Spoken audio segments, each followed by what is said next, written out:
ดีพ่อแม่พี่น้องเมืองนิกาทินจำปาพาพี่พาน้องมาหาของกระปอมเนาะพี่น้องหลังจากที่ฝนตกเมื่อวานนี่เมื่อนี้หาเลาะของกระปอม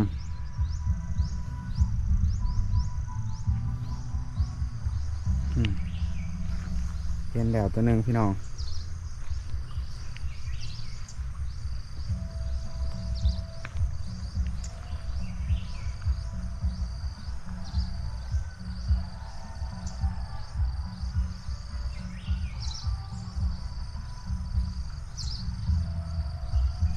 เรียบร้อย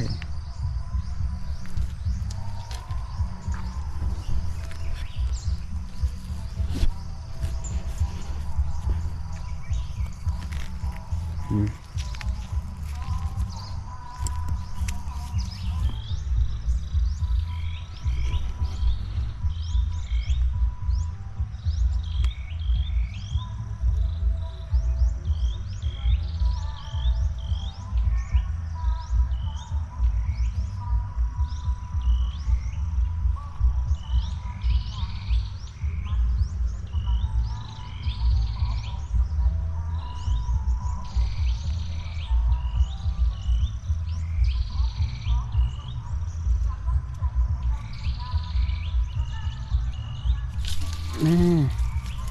เรียบร้อย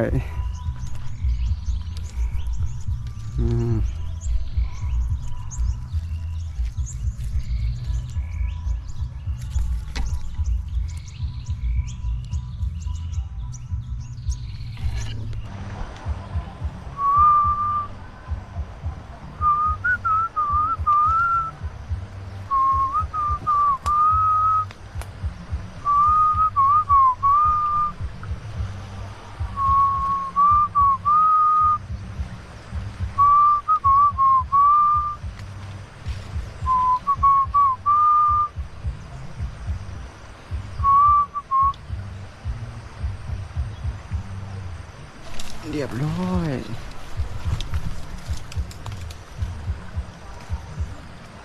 เอากระปอมใหญ่พี่น้องของใหม่ซ้ำ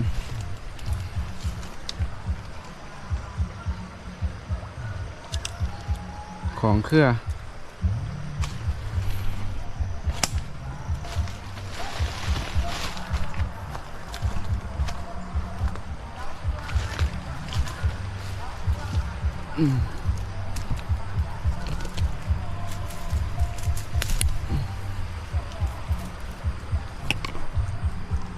ตัวใหญ่เป็นใหญ่ตัวนี้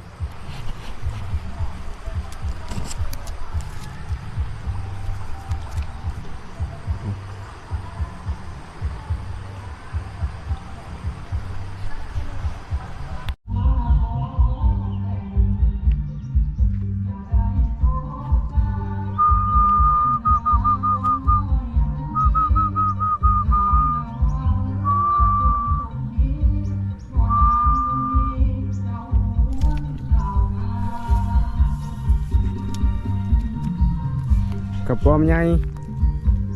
ตัวนี้ก็ใหญ่พอแล้ว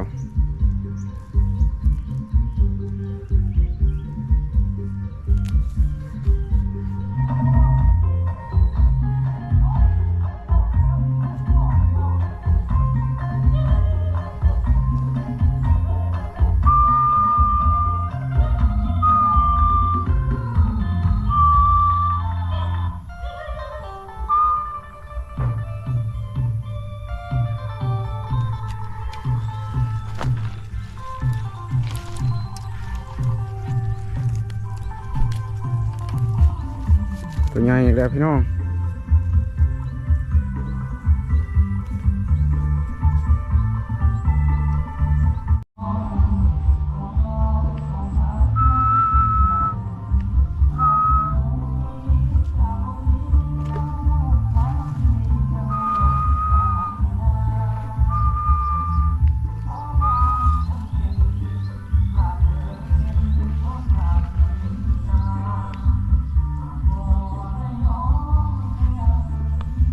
โอ้ตัวบางใหญ่หนึ่ง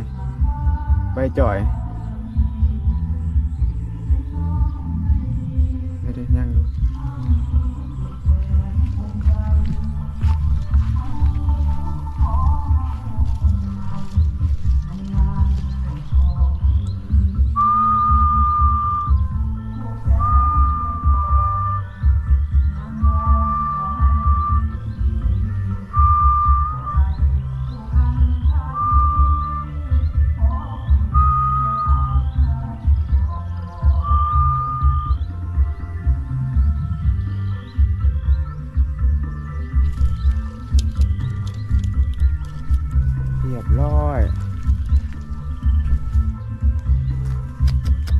แต่ตัวบักใหญ่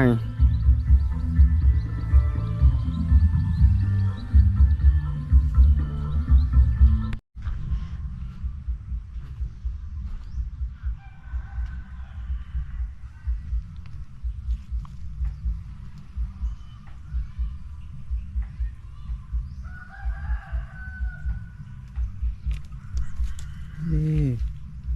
ไปซ้ำมือสั่นตัวบักใหญ่หนึ่งพี่น้อง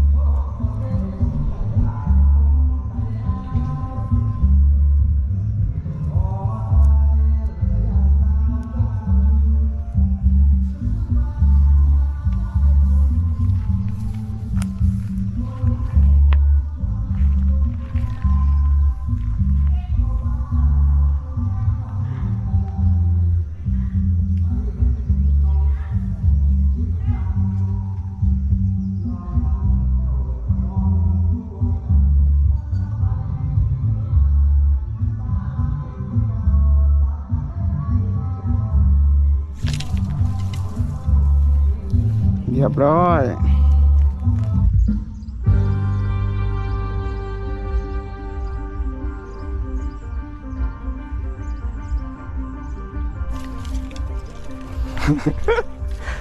ตาล่าพี่น้อง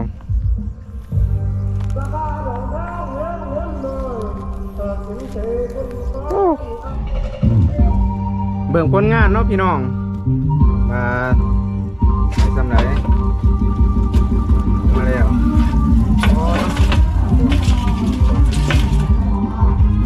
แต่ตัวเป็นไงพี่น้องเลย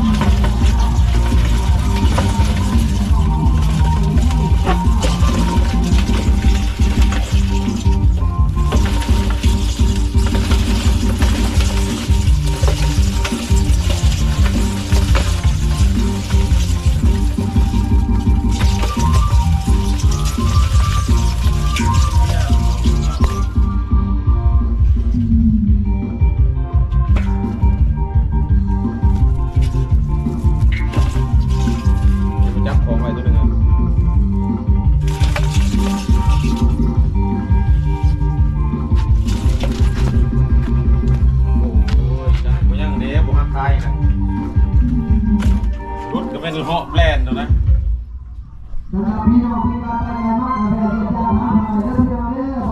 จะโตได้นับเบิ่งพี่น้อง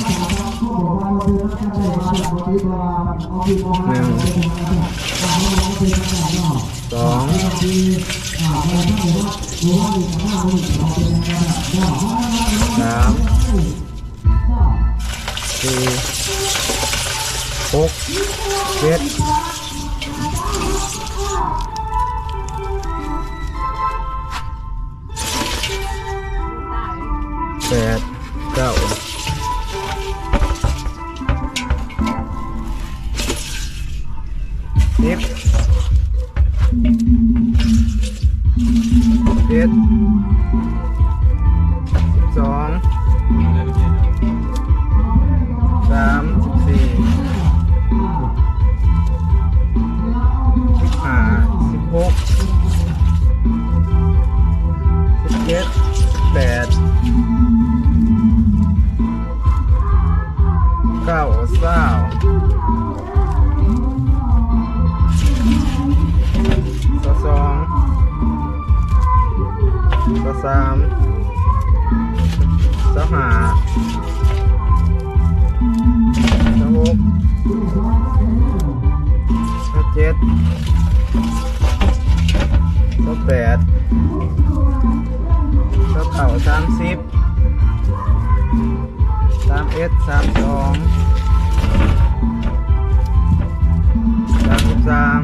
พี่ดีไหล36ตัวพี่น้อง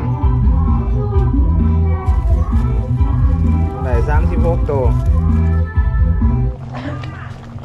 แกงน้ำใหม่พี่น้องแกงน้ำใหม่มันโป่งใหม่ น้ำมันสัมไพ่น้ำมันไผ่ยั่วๆกระป้อมกับสิบริเฮ็ดแล้วเนาะพี่น้องกินแกงน้ำมันนี่แหละบริเฮ็ดเอาเฮ็ดได้อย่างกับขานเฮ็ด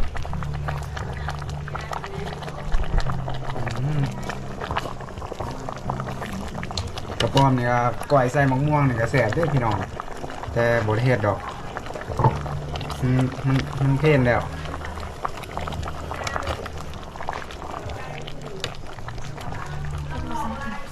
นี่มีคนแกงหนองแพร่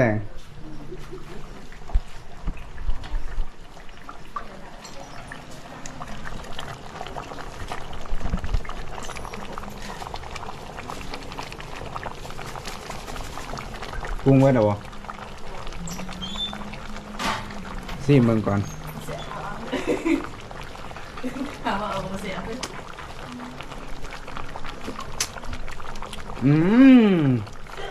พี่น้องบ่แซ่บบ่แซ่บแซ่บอยู่เห็นไหม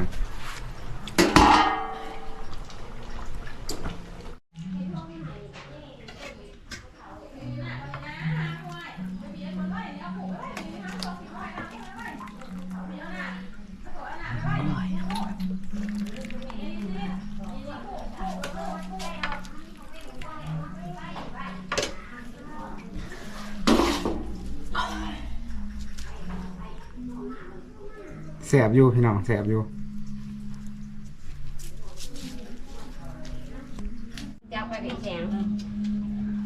มากินข้าวน้ำกันพี่น้องแกงน้ำใหม่จุกเจื้อหมูจุกแกงเราเขาย่างมาไปหนอก่อนหอยย่างกินเดี๋ยวข้าเขาแกงน้ำใหม่ครับวะซุ่มแซ่บแกงน้ำใหม่มันเป็นของมันต้องแซ่บแซ่บ ถืออ่ะเนี่ยแซ่บอร่อยแซ่บอร่อยร้อยผักเนี่ยของปลาปลาหม้อมันน้อยสิเขาใช้ยังมันผิดที่ละนุ่มๆก็ไปอยากกินปลาแล้วหมดแล้วแซ่บอยู่แซ่บเลยแซ่บอยู่แซ่บมาดีเนาะแซ่บดีแซ่บดีมันแซ่บอยู่